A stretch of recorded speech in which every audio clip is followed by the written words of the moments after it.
You ready? Here's the deal. We're going to have about 30, 40 minutes together, and y'all won't ambush me every 5 minutes in the hall. Deal? Probably not. Yeah. I tried anyway, didn't I? Okay, so the Mueller report is complete. I have a phone call with Attorney General Barr at noon about what's next. What's next, I hope, will be that he'll come to the committee, release as much as possible of the Mueller report. What are the things that can't be released? Grand jury information is prohibited by law from being released because it would compromise the grand jury process. He, in his letter to me and Senator Feinstein and others, said that he's asking the special counsel team to help him with the information that may be covered by the grand jury statute. Classified information, I don't know how much, if any. That would be something you'd have to think about.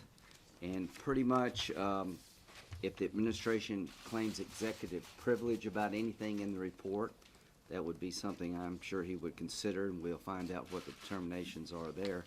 But those are sort of the broad outlines, in my view, of the limitations of sharing the information with the public. My desire is for the public to get as much of the report as possible, consistent with the outlines that of concerns I've just announced. As to my relationship with the special counsel inquiry, August the 3rd, 2017, I introduced legislation, the Special Counsel Independence Protection Act, with Senator Booker, Coons, and Tillis. At that time, there was a lot of chatter by the President and others about Mueller being on a witch hunt, and that chatter continued. I just wanted the public to know that I believe that special counsels now and the future should be protected to the extent possible. And the reason I introduced the legislation as a Republican is to let people in South Carolina and the country know that I thought Mr. Mueller was not on a witch hunt, and that Mr. Mueller was highly qualified and the right guy to pick to deal with such a difficult issue. As to Mr. Mueller, on March 14th, 2018, the only reason that Mr. Mueller could be dismissed is for cause. I see no cause when it comes to Mr. Mueller. He needs to be able to do his job independent of any political influence. I pledge to the American people, as a Republican, to make sure that Mr. Mueller can continue to do his job without any interference. November 2018.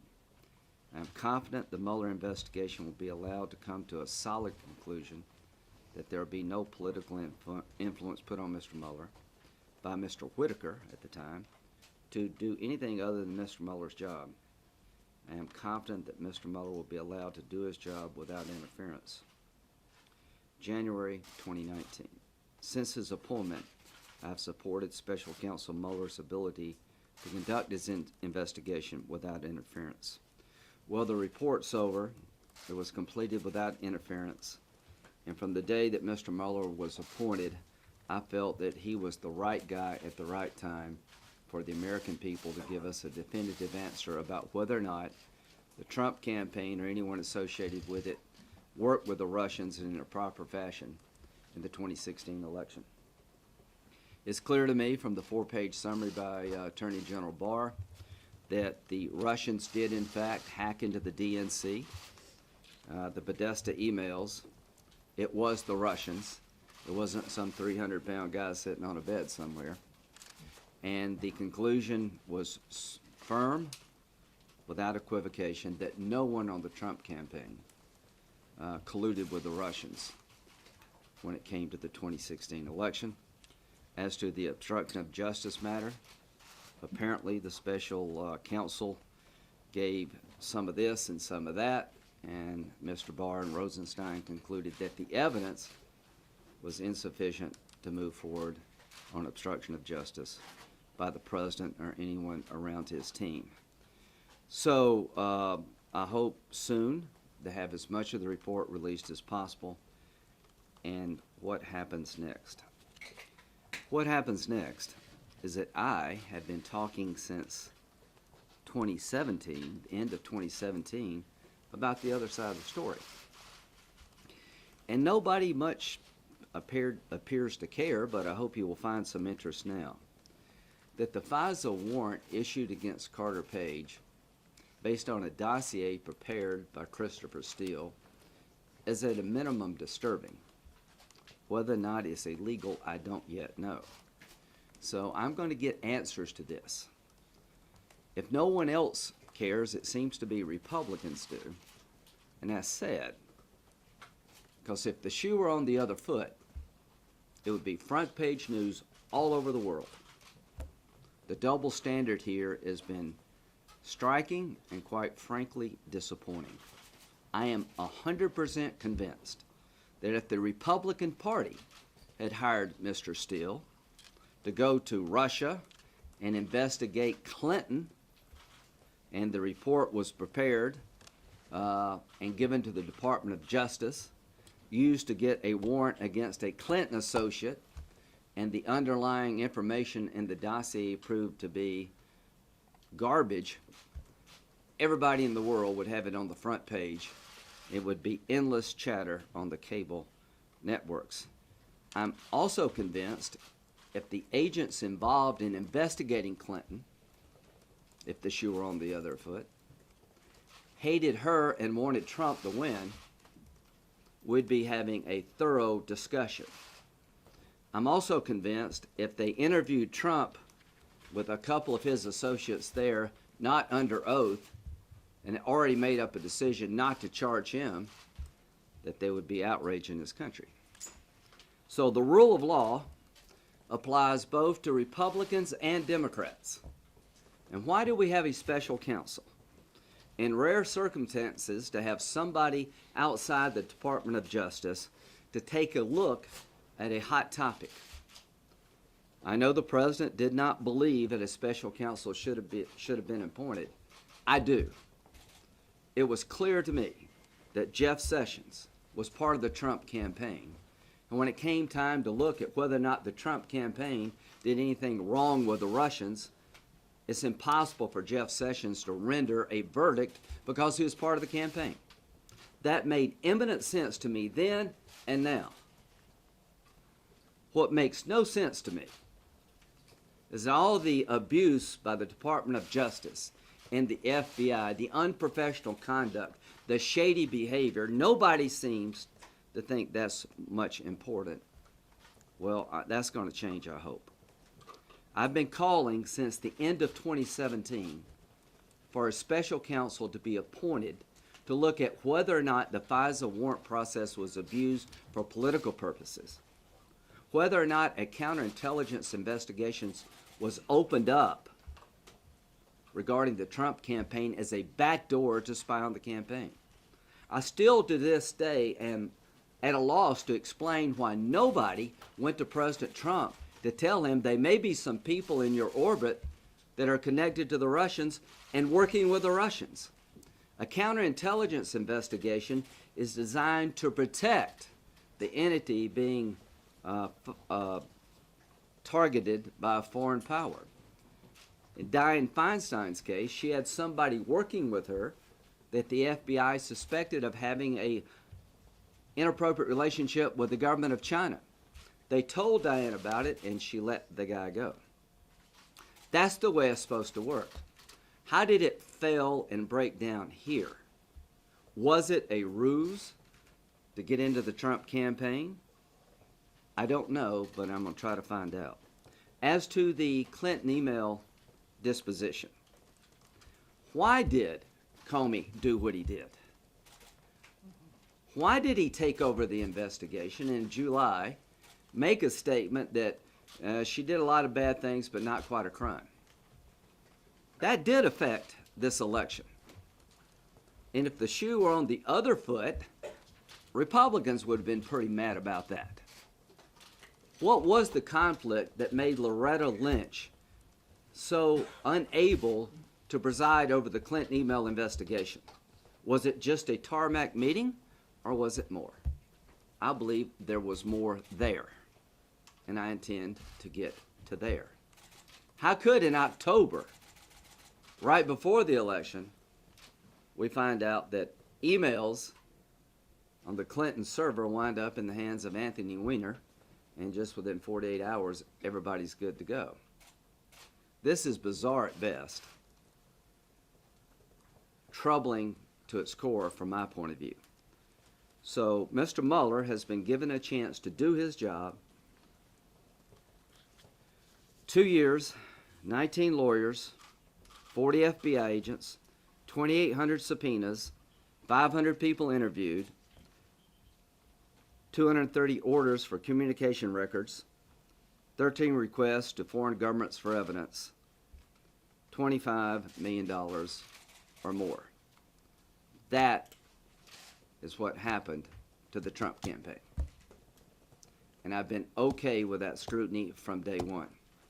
When it comes to the FISA warrant, the Clinton campaign, the counterintelligence investigation, it's pretty much been swept under the rug except by a few Republicans in the House.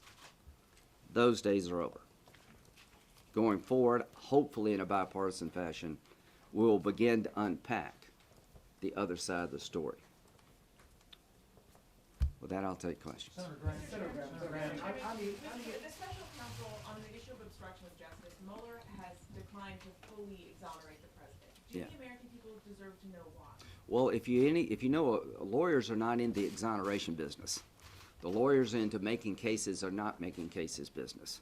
So all I can tell you is that when it comes to obstruction of justice, Mr. Barr and Rosenstein concluded that the facts did not justify a charge, not the idea you can't indict a sitting president. And his memo, Mr. Barr, was about a statute. It's very problematic to bring an obstruction case, in my view, for making a personnel decision. If you fired a U.S. attorney somewhere, does that lead to an obstruction argument because you have a political difference with that attorney general who's not serving your agenda?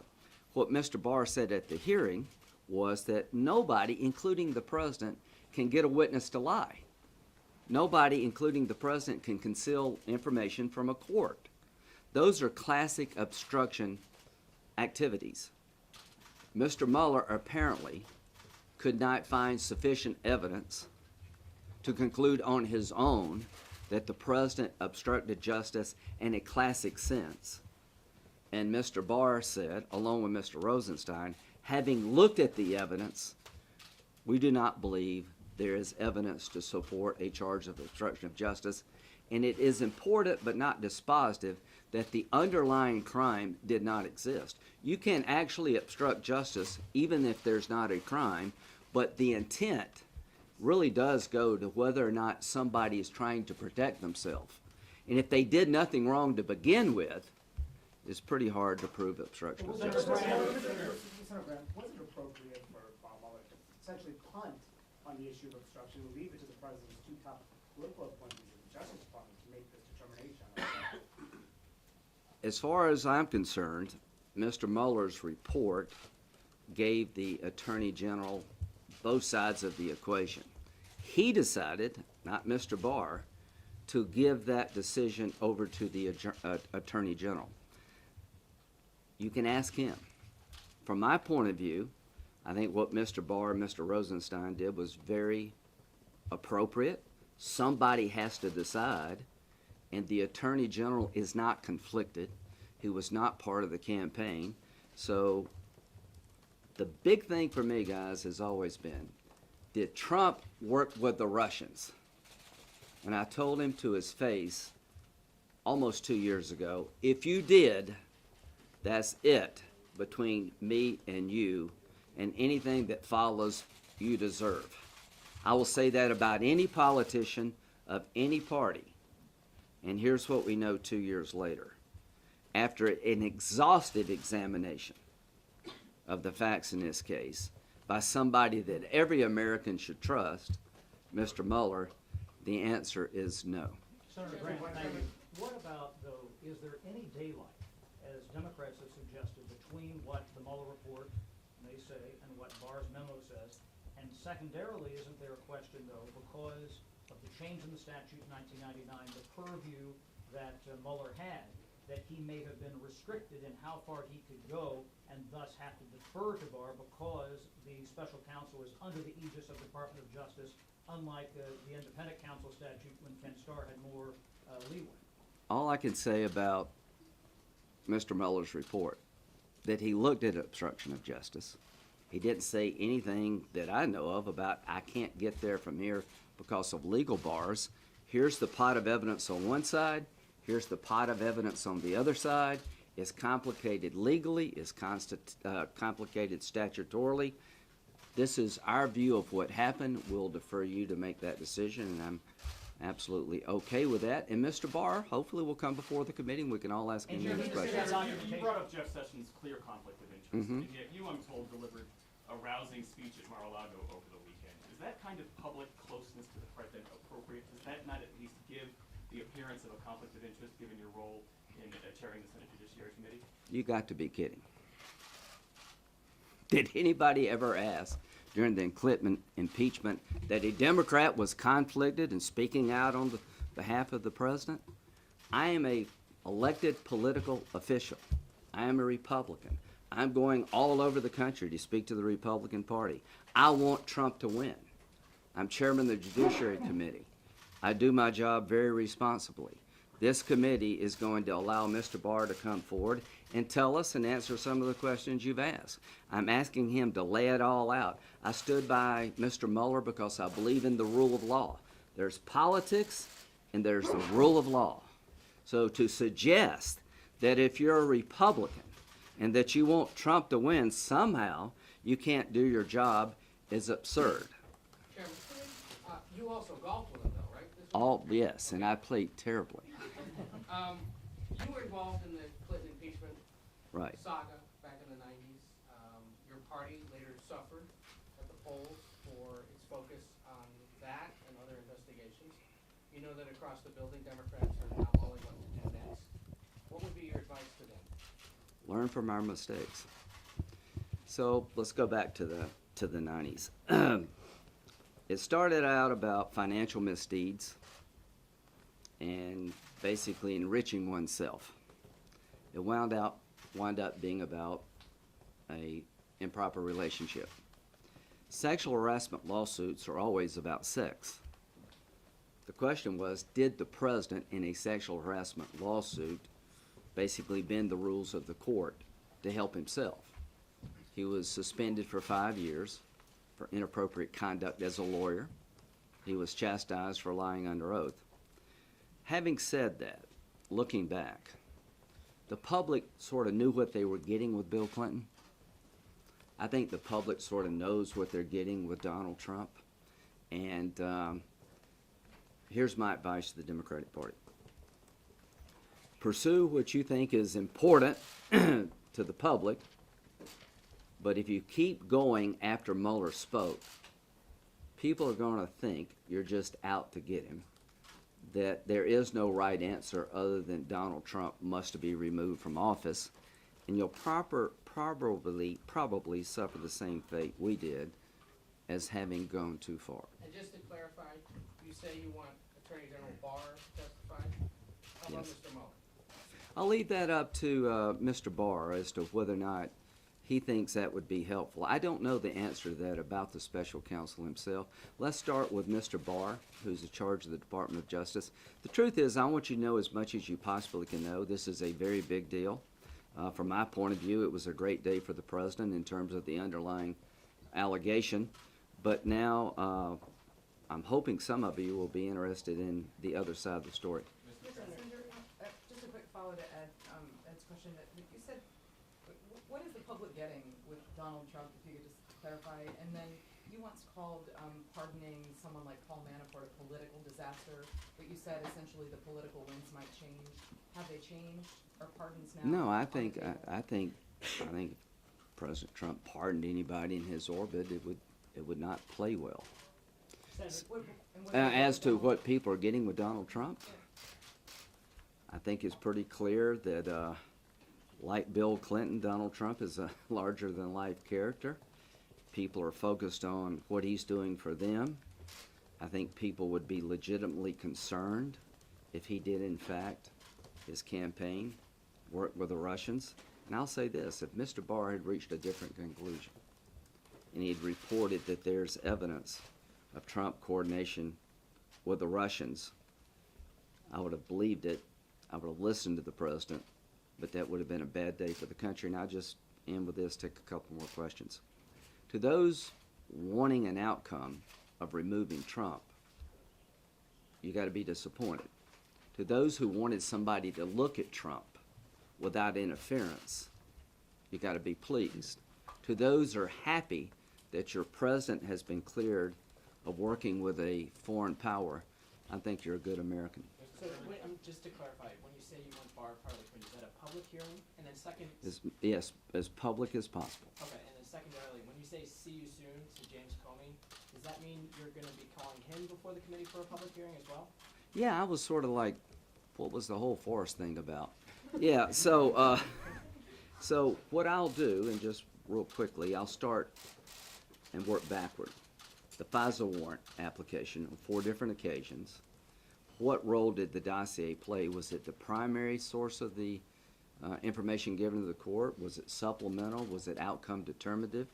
I want to hear from Mr. Orr, why he warned people that you may not want to rely on Christopher Steele. I want to know the role that Comey played in this process. I want to find out, was the only reason you recused yourself was because of the tarmac meeting with Loretta Lynch? I want to find out what were the rules about a counterintelligence investigation. What kind of defensive briefing did you give to the candidate, if any at all? So those are the kind of questions I want to know about. Senator Graham, are you willing to issue subpoenas to have people come before the committee on these separate areas? And have you talked to Senator Barr? Yeah, I'll talk with her. Hopefully won't have to today. A lot of these people have testified before, but now the report's behind us. I just think it's important to find out what happened. If it takes a subpoena, we'll do that, but I hope we won't have to. Senator Graham, where do you see, now that this report is behind us, the country going in terms of divisiveness? Is it just gonna keep going? Are you seeing any chance for things improving? How do you see the divisiveness issue? Well, I'm gonna have a hearing in the Judiciary Committee tomorrow about red flag legislation, allowing law enforcement officers to go to court and get a protective order to take someone's guns away they believe is a danger to themselves and others. We still need to govern the country. I'm sure they will keep doing things in the House about financial transactions of the president, I guess. I'm going to do the FISA deep dive, the counterintelligence deep dive, and try to find common ground on prescription drugs. And my advice to the president, for whatever it's worth, is that you're probably stronger today than you've been any time in your presidency. This cloud has been removed. Mr. Mueller definitively answered the question, in my view, about the 2 things hanging over your head, particularly collusion with the Russians. The question for you is, how do you use it? What are you going to do? I can understand being upset. I can understand being put upon, and a lot of people in your orbit had their lives turned upside down. But my advice to the president is that, one, I don't need your advice about what I should do. I'm going to look at the FISA abuse process, the FISA warrant process. I'm going to do it working with Democrats, I hope. And if I were you, Mr. President, I would focus on what's next for the country. Just to clarify on the point of obstruction, you are satisfied with the Attorney General's review of the evidence? You don't think your committee should look at that? What's the remedy? We're not If prosecutors. the attorneys on your Right, committee right. reach a different conclusion than the That's- AG, that- that's- is there a remedy for that? No. We're political people, right? We're not prosecutors. There's a good reason you wouldn't want a bunch of politicians prosecuting other politicians. Mr. Barr was appointed by the president, confirmed by the Senate. The judiciary's goal is to provide oversight, to watch those who watch us. I'm not into the prosecuting business. I'm into the oversight business. I believe that Donald Trump got scrutiny like nobody else in the history of the presidency, since Nixon probably. And he, in my view, came out of this thing stronger. To those who were abusive of the process in 2016 on the other side, you haven't had much scrutiny, but that's coming. Mr. Chairman, you're being very clear, and so are many Republicans and the president saying no collusion with him and his campaign. But I want to get back to the Russians. Is it your belief that the Russians were trying to co-opt Absolutely. the individual members of the Trump campaign? I think there's things I can't tell you. They were out to get us all. Here's what I told Trump, for whatever it's worth. I think the dossier A lot of it came from the Russian intelligence service. If you just think Russia just likes Trump and hate Clinton, you're missing the point of what they're trying to do. They're trying to divide all of us against each other and done a pretty good job of it. They're still at it, by the way. They're still doing this. And one of the things I want to take away from this whole endeavor is to try to find ways to fix it. Critical infrastructure before this debate was power companies, financial services. Now it's got to be the political system. Parties need to realize that they're subject to being attacked, that the vote tallying process needs to be hardened, that the social media outlets that we all rely upon and enrich our lives can be co-opted to spread lies, to pit one American against the other. If we don't take that from this investigation, that the Russians tried to do it and they're going to keep trying, then we missed a real big point. One more question. Yeah, you said that you want the process investigated. Are you talking to Barr, Attorney General Barr, and what has he said? Well, what I want to do is see if he'll appoint a special counsel. I fully realize that the oversight role of the committee is legitimate, but we're Republicans, they're Democrats. I'd like to find somebody like a Mr. Mueller that could look into what happened with the FISA warrant, what happened with the counterintelligence investigation. Am I right to be concerned? Seems pretty bad on its face, but somebody like a Mr. Mueller to look at that so that if nobody else, those who believe that the FBI and the Department of Justice were playing politics, that they wanted Clinton to win and Trump to lose, that somebody can satisfy them, that was looked at. There's some people who are never going to accept the Mueller report, what I say, or what Mr. Barr does. But by any reasonable standard, Mr. Mueller thoroughly investigated the Trump campaign. You cannot say that about the other side of the story. And what I hope Mr. Barr will do is understand, for the country's sake, appoint somebody outside the current system to look into these allegations, somebody we all trust, and let them do what Mr. Mueller did. You were on the golf course yesterday with the president. Yeah. Were you there when you got the news? No, I was at the waiting to get on Air Force One when I got it. He was at Mar-a-Lago, and it came out at about 3 o'clock. And I think between the time that our office got it and you got it, couldn't have been a couple of minutes. Was there a fist bump on the airplane? I saw him on the plane afterwards, and I don't know how to explain this. I mean, you know, you've been under extreme scrutiny. You've been shouting to the mountaintop. I didn't do this. A sense of relief, a sense of frustration. How could this happen? Are those who did it going to get away with it? And I hope some new energy, too, that will lead to, you know, okay, now the 26th, maybe legitimacy to my election that I didn't have before. And let's go on about governing the country. Last question. Just a few of the people that you consider to bring here here. Glenn Simpson, Andrew McCabe, who else could you be looking to Well, bring in? Howe was still hired. I'd like for him to come if he would. Establish a record of how much did the Democratic Party pay Fusion GPS? How much money did they give to Mr. Steele? How could Bruce Orr's wife work for Fusion GPS while he was like the number 4 at DOJ? Ask a question, is the dossier verified to this day? It's my belief that the information